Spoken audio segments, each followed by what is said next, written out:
What is up, guys?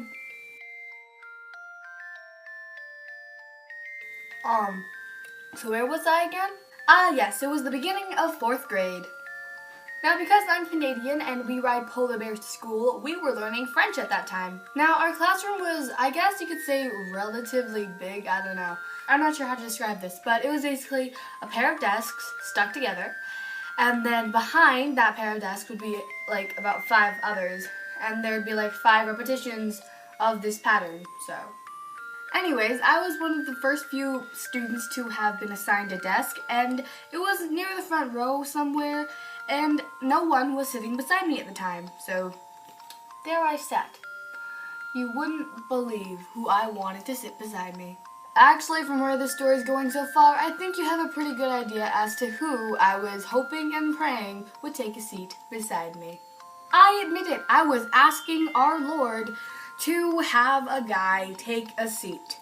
So there I sat, going, please sit beside me, please sit beside me, please sit beside me, please, please, please sit beside me, please, please, please sit beside me, please sit beside me, please sit beside me, sit. And just like every sitcom, comedy, drama, romance cliche, he sat beside me.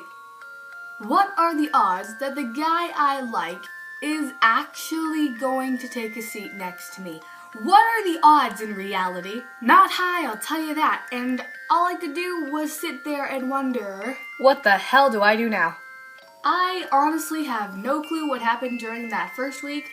All I know is that it went pretty well. I mean, now I knew he actually knew my name, and we would have a lot of play fights. We talked really often in class, and we went from strange classmate alien things to friends, sort of.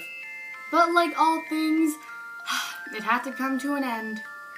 We weren't like best friends or anything, we were just like a little more than just classmates. I guess you could call us friends, I guess you couldn't, I don't know. All I remember is that we talked really often.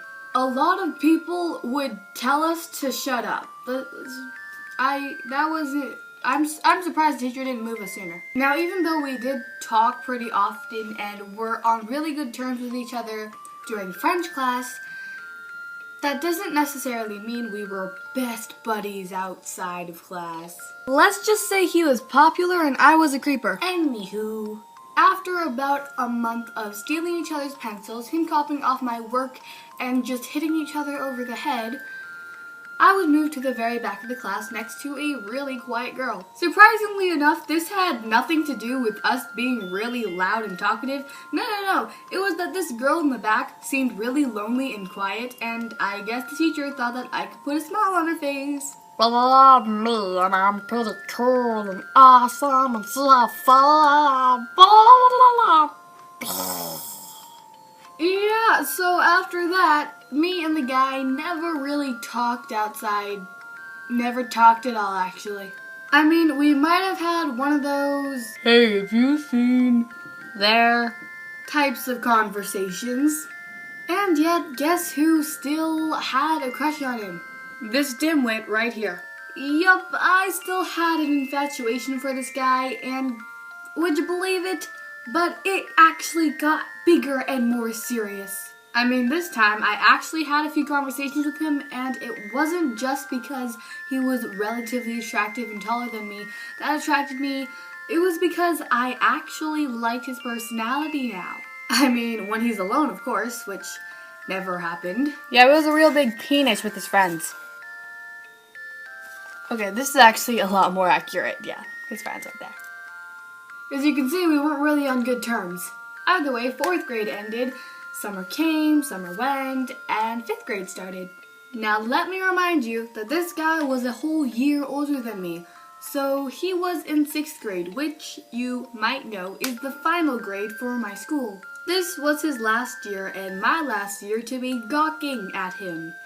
And again, we were in French class. And this is when the story actually gets interesting.